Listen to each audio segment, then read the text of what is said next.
ఆయన మన పాపముల నిమిత్తమై ఈ లోకానికి వచ్చిన రక్షకుడని, ఆయన మన పాపముల నిమిత్తమై ఆయన మన కొరకై శిలువలో తన యొక్క మరి రుధిరమును మరి తన యొక్క చెల్లించి మన కొరకై ఆయన మరణించి సమాధి చేయబడి మృత్యుంజయుడై తిరిగి లేచినటువంటి దేవుడని మనం విశ్వసిస్తూ ఉంటున్నాం. కనుక ప్రియులారా గమనించండి, ఈ విధముగా మనము విశ్వాసం నుంచి ఉంటున్నాం. అందుకే దేవుని యొక్క వాక్యం ఏం చెబుతూ ఉన్నదంటే, తనను ఎందరూ అంగీకరించిరో అనగా తన నామం నందు విశ్వాసం ఉంచు వారు దేవుని కుమారులని పిలువబడతారు.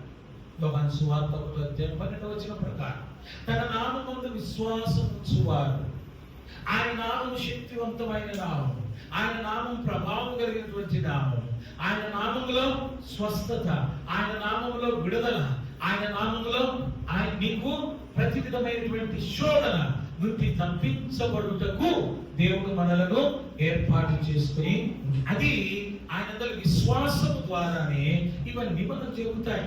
ఆయన నామములోనే మనకు విడుదల అన్నది మనం చూస్తూ ఉంటున్నాం.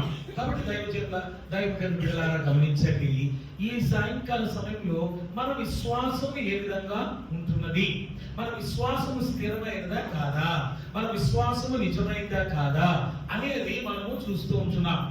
ప్రియులారా దేవుని బిడ్డలారా గమనించండి, దేవునిపై నాకు విశ్వాసం ఉంది అంటాం, లోకస్తుల మీద మనం ఆధారపడుతూ ఉంటాం.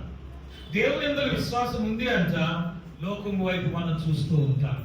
దేవుని యందు విశ్వాసం ఉంది అంట, మనము ఇతరత్ర వాటి మీద మన దృష్టిని సారిస్తూ ఉంటాం.